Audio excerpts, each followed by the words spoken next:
প্রিয় সাংবাদিকবৃন্দ, আপনারা বেশ কিছুক্ষণ ধরে ধৈর্য ধরে এই রমনা মডেল থানার সামনে আছেন, আপনাদেরকে ধন্যবাদ জানাই। আপনারা জানেন গত 29শে আগস্ট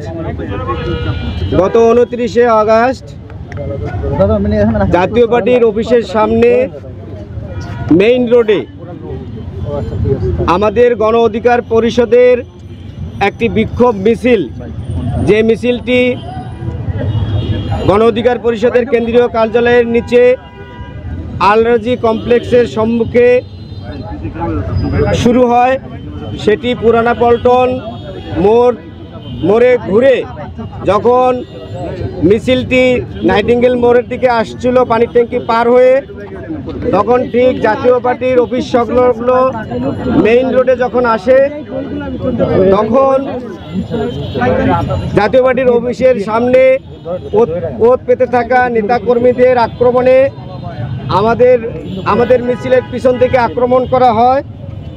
আমরা এত বিষয়ে একটি আজকে মামলা দায়ের করার জন্য, যেহেতু প্লেস অফ অকারেন্স ঘটনাস্থলটি রমনা মডেল থানার আওতাধীন, এ কারণে আমরা রমনা মডেল থানায় মামলা করতে এসেছি। আপনারা জানেন সেদিন দুটি ঘটনা ঘটে, একটি ঘটে জাতীয় পার্টির অফিস সংলগ্ন মেইন রোডে, আরেকটি ঘটে হচ্ছে আলরাজি কমপ্লেক্সে। তো আপনাদের প্রয়োজনে যদি মামলার কপিটি লাগে আমাদের কাছ থেকে নেবেন। আমরা এই মামলায়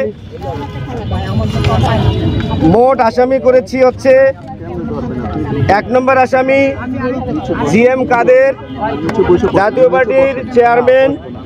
2 নম্বর আসামি জাতীয় পার্টির মহাসচিব ব্যারিস্টার শামীম হায়দার পাটোয়ারি। 3 নম্বর আসামি জাতীয় পার্টির প্রেসিডিয়াম সদস্য হাসি সাইফুদ্দিন আহমেদ মিলন সহ 18 জন আসামি এবং অজ্ঞাত 100 থেকে 150 জন আসামি করা হয়েছে। আমরা এটি এজাহার আকারে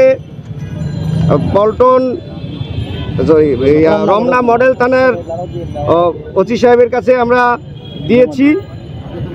উনি আমাদের এই এজাহারটি প্রাথমিকভাবে গ্রহণ করেছেন। এর পরবর্তীতে যাচাই বাছাই করে মামলাটি রেকর্ড করবেন। এতদ বিষয়ে আপনাদের যদি কোনো প্রশ্ন থাকে, এবং আমাদের এখানে এই মামলার বাদী হচ্ছে বাংলাদেশ ছাত্র অধিকার পরিষদের কেন্দ্রীয় সাংগঠনিক সম্পাদক মোহাম্মদ আখতারুজ্জামান সম্রাট মাঝি। আপনারা জানেন এই আখতারুজ্জামান সম্রাট গত প্রায় 15 দিন বিভিন্ন মেডিকেলে চিকিৎসারত অবস্থায় 18 দিন চিকিৎসারত অবস্থায় ছিল। গতকালকে রিলিজ পেয়েছে। গতকালকে যেহেতু উনি রিলিজ পেয়েছে, এই জন্য আজকে উনি মামলা করতে এসেছেন। আমরা তার পক্ষ থেকে বাংলাদেশ আইনজীবী অধিকার পরিষদের নেতৃবৃন্দ, আইনজীবী অধিকার পরিষদের যুগ্ম সদস্য সচিব অ্যাডভোকেট হাবিবুর রহমান, আইনজীবী অধিকার পরিষদের সিনিয়র যুগ্ম সদস্য সচিব অ্যাডভোকেট শেখ শওকত হোসেন, আইনজীবী অধিকার পরিষদের সিনিয়র যুগ্ম আহ্বায়ক অ্যাডভোকেট খালিদ হোসেন, গণ অধিকার পরিষদের কেন্দ্রীয় সদস্য জনাব অ্যাডভোকেট আব্দুল মমিন, মোহাম্মদ মেহেদি হাসান, নার্গিস আক্তার সহ অনেক আইনজীবী এখানে উপস্থিত ছিলেন। এই মুহূর্তে আপনাদের সামনে খুব সংক্ষেপ আকারে বাদী তার বক্তব্য তুলে ধরবেন। আচ্ছা, এটা হচ্ছে যে এখানে আমরা বলেছি হত্যার উদ্দেশ্যে গুরুতর জখম।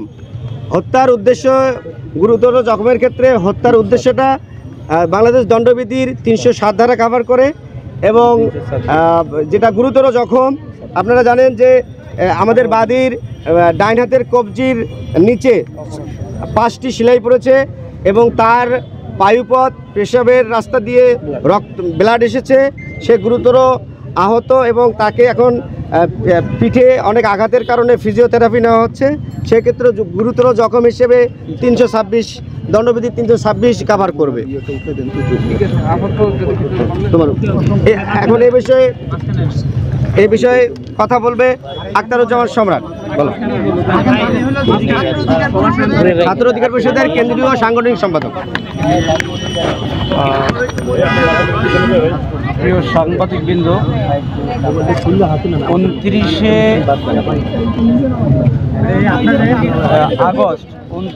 আগস্ট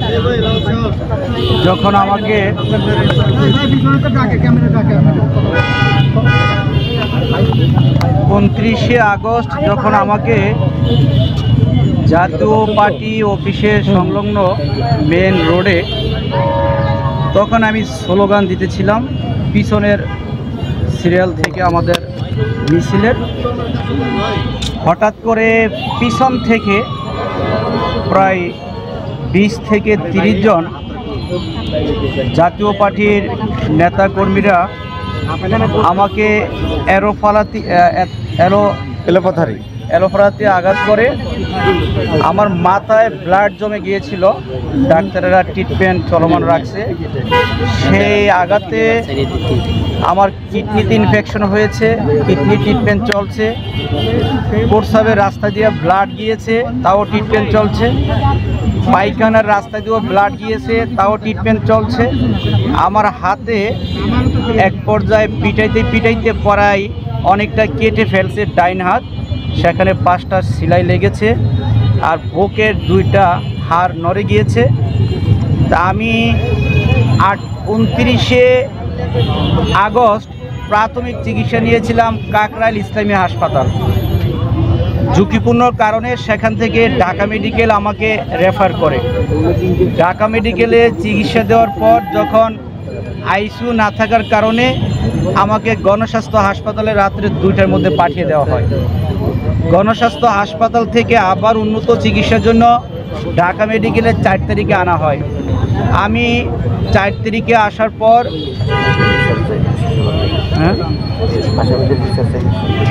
আর 4 তারিখে যখন ঢাকা মেডিকেল আনার পর লিফটের 2 ওয়েস্ট কেবিনের 2 নম্বর রুমে আমাকে রাখা হয়েছে। ডাক্তার বলেছে আমাকে পুরোপুরি সুস্থ হয়ে উঠতে প্রায় 1.5 থেকে 2 মাস লাগবে। এখনও কিডনির অবস্থা আমার ভালো না, বুকের 2টা হাড় সমস্যা, মাথায় আমাকে ব্যাপক মারধর করেছে, কথা ঠিক মতন বলতে পারি না।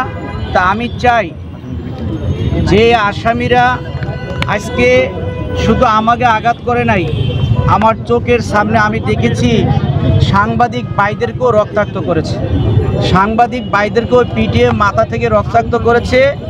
3-4 জন সাংবাদিক ভাই আমার সাথেও চিকিৎসা নিয়েছে কাকরাইল হাসপাতালে।